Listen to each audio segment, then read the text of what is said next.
Everybody is ready to go. Naghihintay na po kami dito sa labas ng yard namin. Hinihintay namin si Papa. To the max na naman ang excitement ni Pogi. Magbabiyahe na naman kami. But this time, kami po ay pupunta ng west side of the island, which is yung dry part ng isla. Meron pong games yung anak ko. Meron po silang soccer at ang location west side, which is a dry part. So it's a 2 hours drive. Kailangan 1 hour before ng games and nandun na kami. 2 o'clock. Kailangan 1 o'clock nandun na kami. So umalis kami ng mga 11. Pero papasalamat ako dahil ko paano napakasweet naman ang aking hubby. Sabi niya siya daw po ang magdadrive. Kaya naman, samahan niyo po kami sa aming pong paglalakbay sa Saddle Road. At habang binabaybay namin ang Saddle Road, makikita po ninyo ang ganda ng panahon. Napaka-smooth naman po ng pagdadrive namin. Nakatulog nga po ang aking mga Junakis. At si Pogi later on, hindi na po siya natulog ulit dahil po na-occupy na ng anak ko yung space sa likuran. Kaya naman, sa gilid na lang siya. Alam niyo naman po si Pogi, may kalakihan. Na-enjoy naman po ang aming pong biyahe. Napaka-smooth naman po. At nasa kalagitnaan na po kami ng isla, nag-stop over po kami. Tawag po namin dito ay P-Place. Tawag po dyan park. Meron po silang mga cottages. Meron din po silang lugar para sa mga aso kung gusto ng aso na magpupu o magshishi.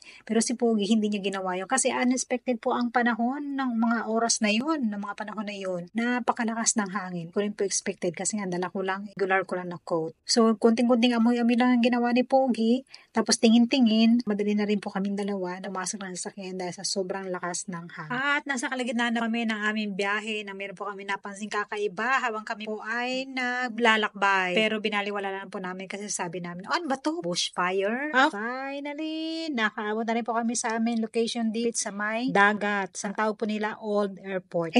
Napakainit games po is 2 o'clock. Yun na lang, nakahanap kami ng perfect na yung spot. Hindi kami naiinitan na hindi po maarawan si Pogi at komportable. Habang kami nanonood, syempre cheers din po kami sa aming pong team. Pero hindi nga lang po sila pinalad ngayong araw na ito. After ng 2 hours na games, finally, umuwi na rin po kami ng 2 hours na biyaheng pagod.